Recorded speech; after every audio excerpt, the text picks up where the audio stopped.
Dyer's Daily.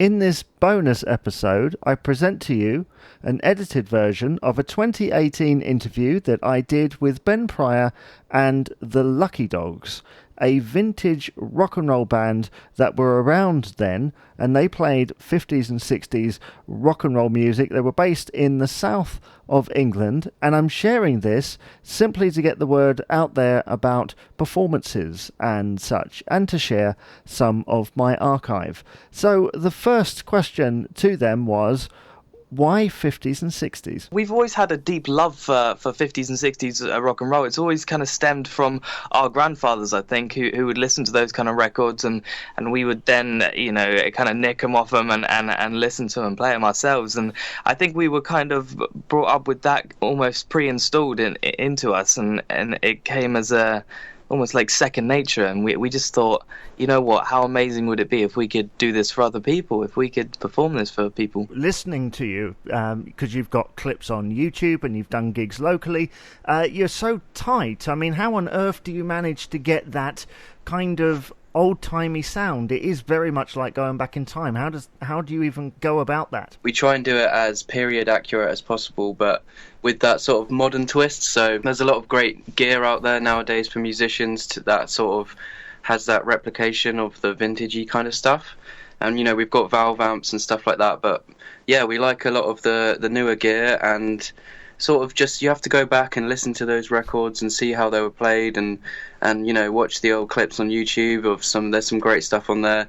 And we just sort of try and replicate it as best as we can, but have fun with it and make it our own as well. And it kind of turns out well. Anyone that knows that period of music will know that there is a huge amount. How on earth do you go about choosing what songs to cover? I mean, there's a huge variety of stuff that you do, but how do you go about choosing it? I think we are literally finding songs that we just have loved, but beforehand, and we still find new things every day. We find new little hidden gems from the 50s and 60s that were even at some point very popular songs that we'd just forgotten about, and sometimes they're complete unknown songs, but we find them still to this day, and we put them in the set, and it's like falling in love with music. Every single day you get like a new little love in the form of music. There's only 3 of you. How'd you get such a big sound from just 3 guys?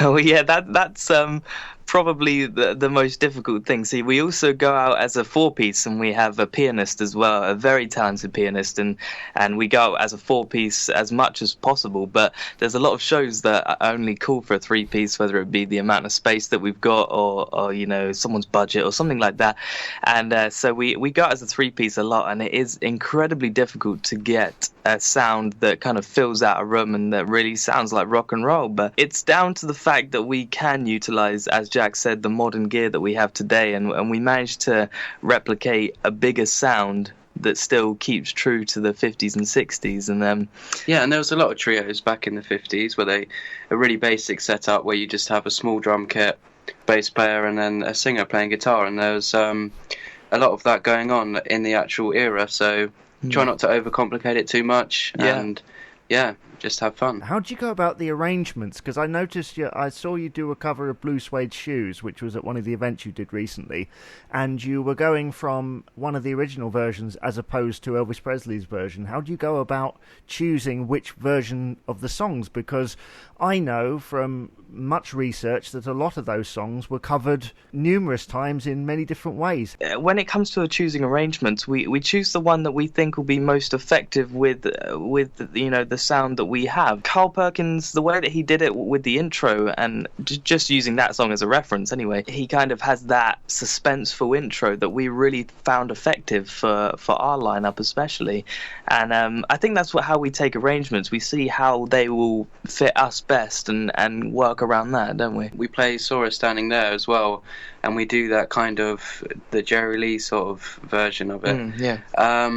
But yeah, there's like you said, there's a ton of covers in the 50s, and then a load of covers in the 60s of 50s music. We just try and sort of find out which version works for us and then put our own little stamp on it. I think that's also what makes us quite different from any other rock and roll band, is that I like to think of us as doing what the greats did in the 60s with the 50s music. They take the arrangements and kind of they bring it alive, although they are already amazing, but in the 60s they made it different and they made it their own. And I think that's kind of like how we feel with how we perceive rock and roll, and that we want to share that with everyone. And I think When someone books you, do they pick the set list or do you pick it?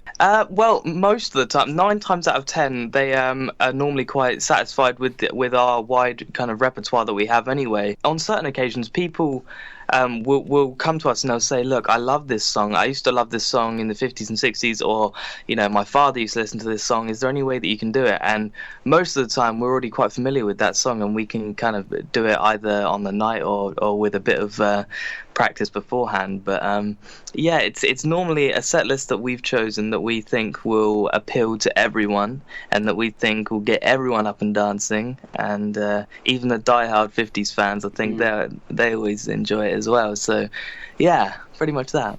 Ben Pryor and the Lucky Dogs there talking to me in 2018. This has been the Dyer's Daily Podcast. Please remember to rate, comment and subscribe on your favourite podcast provider. Tweet me at JamieDyer89 on Twitter. And from me, Jamie Dyer, I say thank you very much for listening. Have a great day and bye-bye for now.